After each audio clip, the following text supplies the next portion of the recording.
Good morning. We're happy that you joined us today. I'm Attorney General Eric Schneiderman, joined here by the head of our Rochester Regional Office, Deborah Martin, who was a key coordinator of the undercover sting operation that we're here to discuss, and Marty Mack, who's my Executive Deputy Attorney General for all of our regional offices. This was a statewide effort, and we had people from various offices of the Attorney General working on it, but really coordinated out of our Rochester office. We're here today to make an announcement that we believe will go a long way towards protecting the people of Buffalo and the people of the state of New York from gun violence. We know that the problem of gun violence has not gone away. Just this week, a preschool child was injured by a drive-by shooting in Niagara Falls. Earlier this month, a 20-year-old was sentenced for attempted murder after shooting someone in the head and abdomen outside the Playhouse nightclub.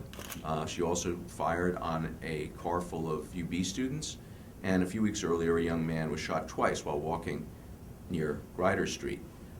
Tragically, the list could go on, and we are committed to seeing that New York's gun laws, which are, we think, in most respects, a prudent balance between the rights of sportsmen and the need to ensure public safety, are enforced effectively, and where there are gaps or flaws in those laws, we move quickly to correct them. 1 year ago, our office announced the results of a statewide undercover sting operation that revealed widespread illegal sales of guns at gun shows held all over the state. The outcome of this investigation prompted my office to identify and then to come up with a strategy to address a serious and dangerous gap in our existing laws. And the announcement we're making today, I think, points the way towards a solution that protects the rights of legitimate gun owners, protects the right of gun show operators and vendors, and ensures that the guns don't get into the hands of the wrong people. We've tried to enact sensible gun laws in New York. In fact, I have to note that our office won a major victory 2 days ago when the appellate division unanimously upheld our defense of New York's concealed carry law. But some of our laws on guns just don't work. They're not carefully drafted, or they haven't been adjusted to changing circumstances. Our investigation last year proved that the current gun show law is a failure. Our undercover investigators were able to buy as many guns as they wanted at every gun show they attended without being subject to a criminal background check. The law says, the gun show law essentially is very simple. It says that anyone who buys a gun at a gun show must undergo a background check. This is supposed to make sure that people, including criminals, dangerously mentally ill, terrorists, can't just walk off the street and buy any gun they want. It's supposed to work as follows. The gun show organizers who convene these shows are required to put up signs notifying attendees that an instant background check is required for every sale. And the organizers are supposed to notify the firearms vendors in writing that an instant background check must be completed. The background checks are typically conducted using a database called the National Instant Criminal Background Search, or NICS system. The system checks a person's name, date of birth, social security number, criminal record. It happens very quickly. It's a system that's been used for years, and it's not burdensome to have a background check. Unfortunately, our investigators found that gun show operators were failing to meet even the minimal guidelines of putting up signs and advising vendors what they had to do. And beyond that, they were not making sure that vendors were following the rule, that they were actually conducting the background checks. And we were able to prosecute the gun vendors who sold without a background check, and every one of them has either pled guilty or was found guilty of this crime of violating the gun show law. In fact, this particular weapon, which was sold at a gun show at Hamburg, was convicted of a misdemeanor. The highest penalty is a misdemeanor for that crime, and it only applies to vendors. No criminal liability for our gun show operators. All you can do is go after them and fine them because they don't have the right signs up or because they're creating a public nuisance. So we recognize that there was a problem with the gun show law.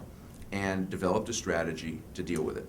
And I'm proud to say that today we're announcing that with the cooperation of two of the most significant gun show operators in the state, we've entered into agreements with Niagara Frontier and NEACA to impose a new set of guidelines that they're going to enforce that will be in effect at all of these two major operators' shows to keep guns out of the hands of those who shouldn't have them. This is not about interfering with the rights of any legitimate citizen to purchase a gun. If you go into a gun store, you have to have a background check, and that system works pretty well.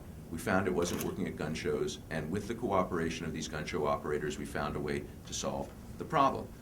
We have to do this because it is no secret that one of the preferred sources of guns for gangs, for criminals, and even for terrorists are gun shows. We exposed the loophole.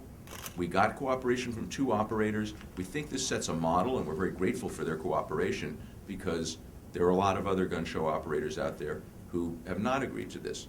The new guidelines will do the following, and it's set out here. The gun show operators have agreed to tag guns coming. Oh no, that's not it. This is it. This is the transcript of some of the undercovers demonstrating how easy it is to get a gun without a background check. This is the list of gun show guidelines. The operators tag guns entering and exiting the show. They already have to ensure that dealers have access to background checks, but the key to this is they alert law enforcement that they're there, and they alert law enforcement if they see violations. That's not in current law. Finally, most importantly, they have a system of checking that background checks are done. It's a very simple system. You come in, the gun is tagged as the vendor brings it in, and when you are leaving, the gun show operators have agreed to have security people at the doors anyway. They will check to see that an additional tag has been added or a special difficult to reproduce stamp has been added showing that you got your background check. It's a very simple system. Doesn't interfere with anyone legitimately seeking to purchase a firearm, not particularly burdensome to the operators. And a lot of these folks, most of these are honest merchants and honest people operating gun shows.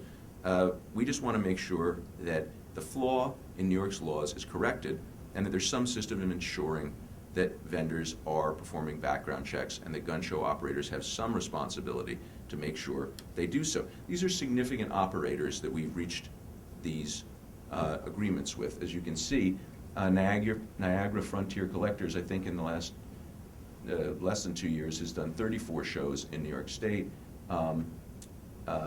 NEACA has had 23 shows in New York State, and we're now in discussions with other gun show operators. But ultimately, we do think that we probably want legislative action taken. We are using the cooperation agreement as an example when we go back to Albany to show that this can be done and how this can be done.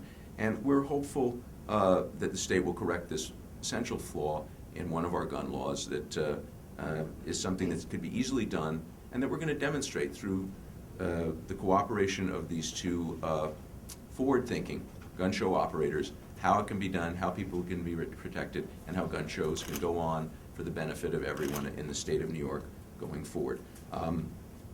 We will continue in our office to take steps to protect New Yorkers from gun violence, particularly to address the plague of illegal guns, and we will continue to take steps to ensure that the legitimate rights of gun owners are honored and respected. This particular agreement, this solution, and this pathway that we're opening up to correct a very dangerous problem is a good example of the right balance that I think we need to take. So thank you very much, and we'll take questions.